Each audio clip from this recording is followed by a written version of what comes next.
Hello, fans of GeoGebra. We have a new exciting development, and the story is a little long, but the solution is super quick.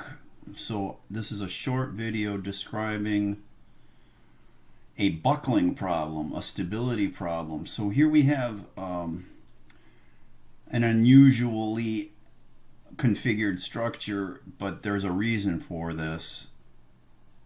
It is essentially a column that is restrained by springs, and the column must pass through this roller here, and there's a pin at the left end, but notice there's a hinge.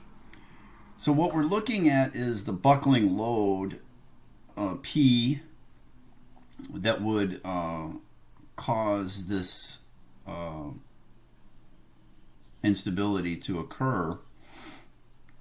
And the classical way of doing it is a little complicated.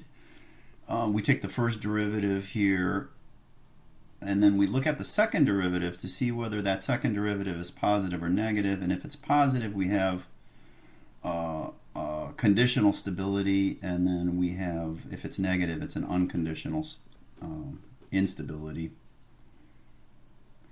But I dismiss all of that, and I just did this in GeoGebra, and I used Castigliano's theorem. And here's the beautiful part about this. If you take the energy, the strain energy, and you differentiate it with respect to the load, you get the displacement. Or if you differentiate it with the displacement, you get the load. That is a beautiful idea, and that's exactly what I did. So I just did this in GeoGebra. Notice what I'm doing here. First of all, the roller can slide along. That's this picture here. That's this roller. It can slide left and right. This point, the left pin is not moving, but obviously the mechanism is rotating. And the axial load is sliding along with this deformation. So I'm just tracking this here. So here I just made up some numbers, like these gaps are 10, and I made a spring stiffness of 1,000. You could choose your units, SI or imperial.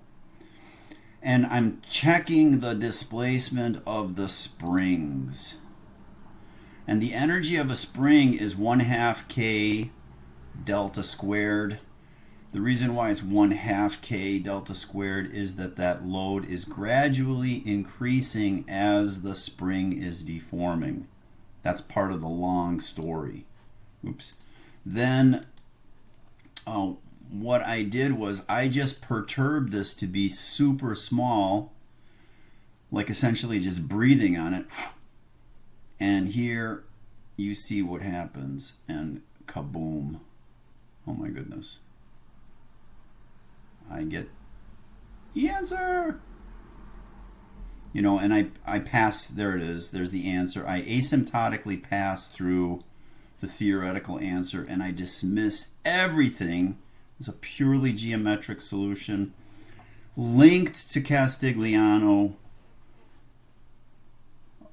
It seems kind of hard to believe.